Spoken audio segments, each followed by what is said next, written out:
आज हम पढ़ेंगे वैदिक सभ्यता। इससे पहले हम पहली वीडियो में इसकी जो है भारतीय इतिहास की पहली वीडियो अपलोड हो चुकी है, जो कि हड़प्पा सभ्यता के बारे में थी। उसमें हमने हड़प्पा सभ्यता को हर एक एंगल से पढ़ा था, उसका समाज, राजनीति, धार्मिक सब कुछ पढ़ा था।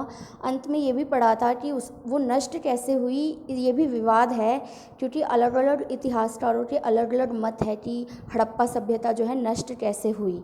लेकिन जब वो नष्ट हो गई तो उससे 1000 साल तक क्या हुआ, इसकी कोई जानकारी हमें नहीं है। उस बीच में क्या कोई नई सभ्यता थी या नहीं थी, नहीं जानते। लेकिन उसके बाद जो हमें कुछ साक्ष्य मिले वो है 1500 से 500 BC के, जिसे हम वैदिक सभ्यता का नाम देते हैं। और वैदिक सभ्यता का नाम क्यों देते हैं, ये भी रीज़न है इसके पीछे भी। वो ये है कि इस समय और जो साहित्य था वो वैदिक साहित्य था। तो वैदिक साहित्य जो हमारे साक्ष्य बन गए तरह से वैदिक सभ्यता के, तो ये नया सभ्यता बन गया वैदिक सभ्यता, जिसका टाइम पीरियड क्या हो गया 1500 से 500 ईसा पूर्व। ठीक है, तो वैदिक साहित्य को थोड़ा सा पढ़ लेते हैं, उसके बाद जो हम वैदिक सभ्यता को बहुत अच्छे से डिटेल में पढ़ेंगे। तो सबसे पहली बात तो जो वैदिक साहित्य है इसे हम श्रुति भी कहते हैं। श्रुति यानी जो सुना गया हो। जो हमारा वैदिक साहित्य वो एक तरह से किसी ने किसी को कहा, वो बातें बताई, कहानियाँ बताई, और इस तरीके से वो जो वैदिक साहित्य जो वो तैयार किया गया है, तो इसे हम श्रुति कहते हैं। वेद हमारे 4 प्रकार के होते हैं, हम पहले भी पढ़ चुके हैं। ऋग्वेद, सामवेद, यजुर्वेद और अथर्ववेद। ठीक है, वैदिक सभ्यता की एक खास बात है कि वहाँ पे जो है ब्राह्मण यानी वेदों की संख्या हुआ करती थी, आश्रम भी थे और गोत्र व्यवस्था भी वहाँ पे व्याप्त थी। जैसा कि आज भी हम लोगों में होता है कि किसी का गोत्र कुछ और होता है, किसी का गोत्र कुछ और होता है। तो वैदिक सभ्यता के टाइम पे भी जो है ना गोत्र व्यवस्था वहीं से चली आ रही है कि किसी का गोत्र है कुछ और है, वो मुझे नहीं मालूम क्या होता है गोत्र। और उस समय जो है उपनिषद भी हुए, वेदांत हुए, जो कि अन्य धार्मिक ग्रंथ हुए। ये सभी जो ग्रंथ हैं वो धार्मिक ही हैं एक तरह से, इन्हें हम सबको जो है धार्मिक ग्रंथ में ही लेंगे। चलिए आगे पढ़ते हैं कि जो वैदिक साहित्य के रचयिता, अब ये जो वैदिक साहित्य इसको रचा किसने, जो उस टाइम पे लोग होंगे वही रचेंगे ना, उन्हीं ने लिखा होगा। तो रचयिता का श्रेय जो है आर्य लोगों को जाता है। आर्य लोगों को, जो आर्य हम मानते हैं कि जो हमारे वैदिक सभ्यता के लोग थे वो आर्य थे, तो उनको जाता है ये साहित्य रचने का श्रेय। अब हम पढ़ेंगे वैदिक सभ्यता को डिटेल से और उसके टाइम पीरियड को भी अच्छे से समझेंगे। देखो, जो वैदिक सभ्यता है ना, इसको 2 भागों में बांटा गया है। सबसे बड़ी बात, कालक्रम के आधार पर इन्हें 2 भागों में बांटा गया है। जरूर दोनों में कोई ना कोई डिफरेंसेस, अंतर होंगे, इसीलिए बंटवारा किया गया है। जो पहला है वो है पूर्व वैदिक काल, जिसे ऋग्वैदिक काल भी कहते हैं। इसका जो समय है वो है 1500 से 1000 BC। ठीक है, 500 सालों का। और जो उत्तर वैदिक काल है इसका है 1000 से 500 ईसा पूर्व। ठीक है, तो टोटल कितना हो गया, 1500 से 500 BC हो गया ना टोटल वैदिक काल हमारा। हाँ, तो पहला पढ़ते हैं कि पूर्व वैदिक काल क्या है। तो जो हमारा पहला जो काल है, हमने जो बांटा है वैदिक सभ्यता को, उसमें जो हमारा पहला काल है पूर्व वैदिक काल, जिसे कहते हैं 1500 से 1000 BC, क्योंकि इसी काल के दौरान ऋग्वेद की रचना हुई। ऋग्वेद की रचना कब हुई है, 1500 से 1000 के बीच में। ठीक है, तो इसलिए इसे हम ऋग्वैदिक काल भी कहते हैं। सीधी सी बात है। अगला जो पॉइंट है वो ये है कि इसके इलाके कहाँ कहाँ पे ये फैले हुए थे। तो ये उत्तर पश्चिमी इलाकों तथा पंजाब के कुछ क्षेत्रों तक जो है ये फैला हुआ था। और इस समय जो है पशुचारण का महत्व बहुत ज़्यादा था। ठीक है, पूर्व वैदिक काल की बात कर रहे हैं हम। नदियों की बात करते हैं तो सिंधु, झेलम, चेनाब, रावी, ब्यास, सतलुज और सरस्वती, इनके जो शुरुआती इलाके थे यहाँ पर आके आर्य लोग बसे, जिसे हम क्या कहते हैं, सप्त सिंधु भी कहते हैं। सप्त सिंधु, ठीक है, ये 7 जो है नदियों के नाम हैं। और इसी टाइम पे जो है कई प्रकार के युद्ध भी हुए हैं। पूर्व वैदिक काल की भी ये भी एक विशेषता है। अब हम पढ़ेंगे उत्तर वैदिक काल। ठीक है, इसका जो टाइम था वो क्या था हमारा, 1000 से 500 BC। ठीक है, यहाँ पे हमारा जो वैदिक साहित्य जो या वैदिक सभ्यता जो है वो खत्म हो जाएगी। तो उत्तर वैदिक काल की क्या क्या विशेषताएं हैं?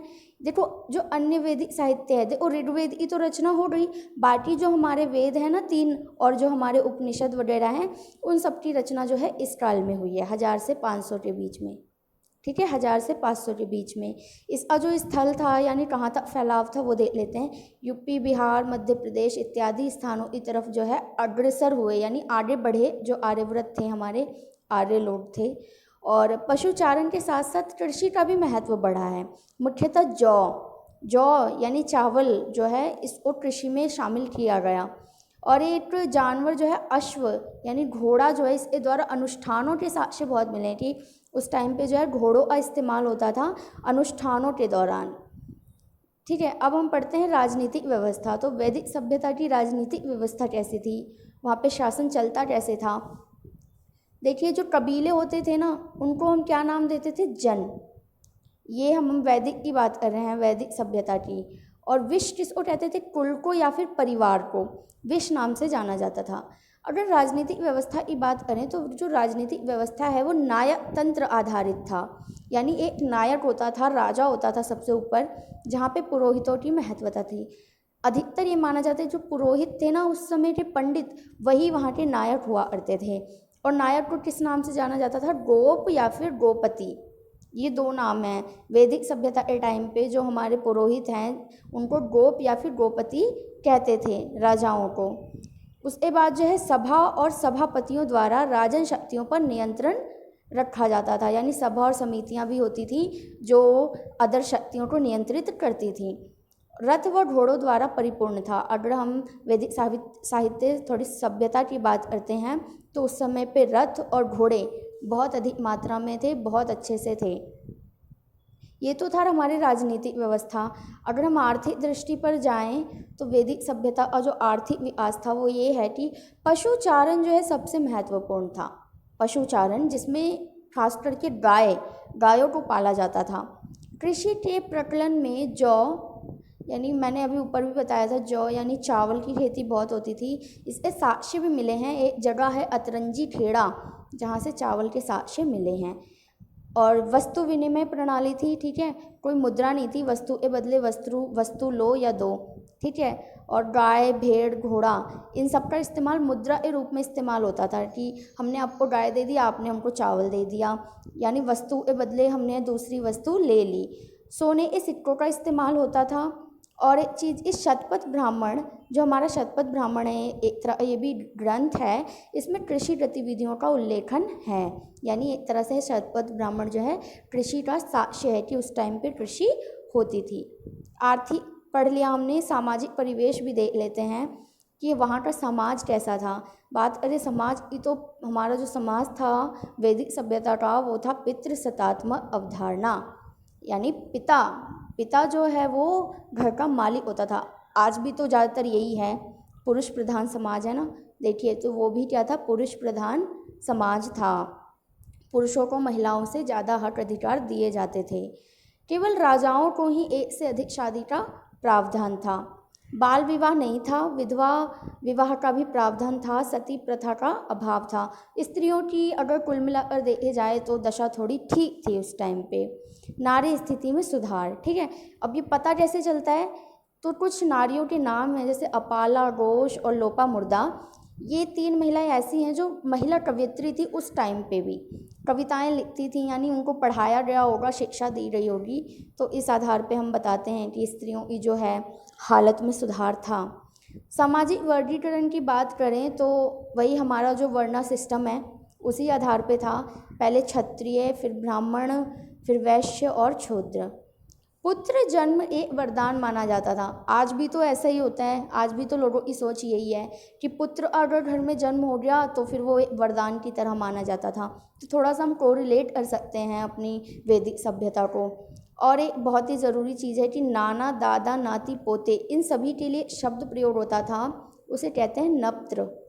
ठीक है, बहुत ज़रूरी है ये, MCQ वगैरह में बहुत आता है ये वाला क्वेश्चन। अब हम पढ़ते हैं धार्मिक दृष्टि देख लेते हैं कि धर्म का कैसा था उस टाइम पे माहौल।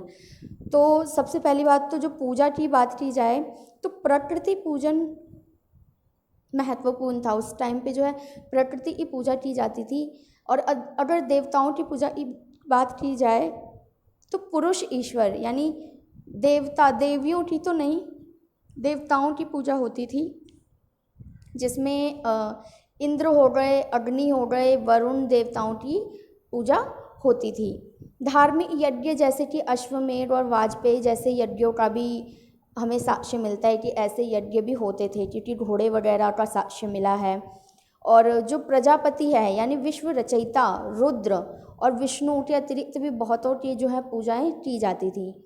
एक चीज़ और है कि जब धार्मिक रुझान होते थे, धार्मिक अनुष्ठान होते थे, तो एक पेय पदार्थ है सोम, इसको सोम कहते हैं। ये ड्रिंक है, ये जैसे आजकल पार्टियों में ड्रिंक करते हैं तरह तरह के, वैसे ही उस टाइम पे जब धार्मिक अनुष्ठान होते थे तो ये जो पेय पदार्थ है ये पिया जाता था, सोम कहते हैं। ये बहुत ज़रूरी है, सोम शब्द याद रखना होगा।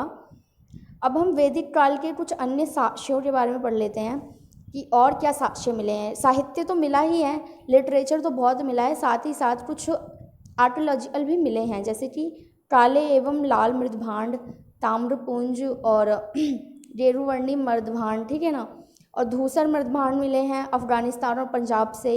और युद्ध शास्त्रों के अवशेष भी मिले हैं कि युद्धों में जो शस्त्र यूज़ होते हैं उनके। अन्य जो है चाकू, चिमटे, पिने, किलें, ये सारी चीज़ें मिली हैं। और एक बात की पॉलिश वाले मृदभांड भी हमें वैदिक सभ्यता के टाइम पे मिले हैं, ठीक है। अब वैदिक साहित्य और सभ्यता तो हमने पढ़ लिया, धार्मिक, सामाजिक, राजनीतिक, आर्थिक सब कुछ पढ़ लिया। एक बार पढ़ लेते हैं कि वैदिक लोग कौन थे, आखिर थे कौन ये लोग, क्या कहता है हमारा इतिहास कि वे लोग कैसे थे। हड़प्पा के लोगों को तो हमने अच्छे से पढ़ा और समझा कि वो कैसे रहे होंगे लोग।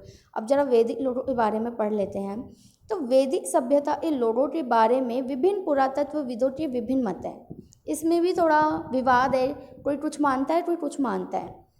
लेकिन जो सबसे इम्पॉर्टेंट है वो ये है कि प्रमुख आर्य लोगों को ही महत्वता दी जाती है। ऊपर भी मैंने आर्यों की बात की थी। जैसा कि मैक्स मूलर बताते हैं कि दक्षिणी रूस व एशिया मध्य के लोग आर्य व इंडो आर्य की भाषाई क्षेत्र हमारी प्राचीन भाषा संस्कृत से मिलती जुलती है। भाषा के आधार पे कि भाषा जो है उनकी मिल रही थी उस टाइम पे। तो जो एक है ईरान का जेंड अवस्था धार्मिक पुस्तक है, उसमें आर्यों के भारत में प्रवेश का जिक्र है, ठीक है। परंतु वेदों में ऐसा कोई भी जिक्र नहीं है। देखो विवाद हो गया ना, माना कि ये जो जेंड अवस्था धार्मिक पुस्तक है उसमें आर्यों के भारत आने का जिक्र है, लेकिन जो हमारे यहाँ पे साक्ष्य मिले हैं उसमें वेदों में ऐसा कोई जिक्र नहीं है। अधिक रोचक तथ्य ये है कि जो हिंद यूरोपीय लोगों को ही जाता है, कि जो हिंद यूरोपीय लोग थे यानी आर्य थे, इनको जाता है। ये लोग क्या हुआ कि कबीले के रूप में भारत आए थे, ना कि एक साथ। ये धीरे धीरे भारत आए हैं, ग्रुप बना बना, एक साथ नहीं आए। और इन्होंने क्या किया, ज़्यादातर जो माना जाता है कि कमज़ोर सिंधु सभ्यता की जगह अपना स्थान बना लिया।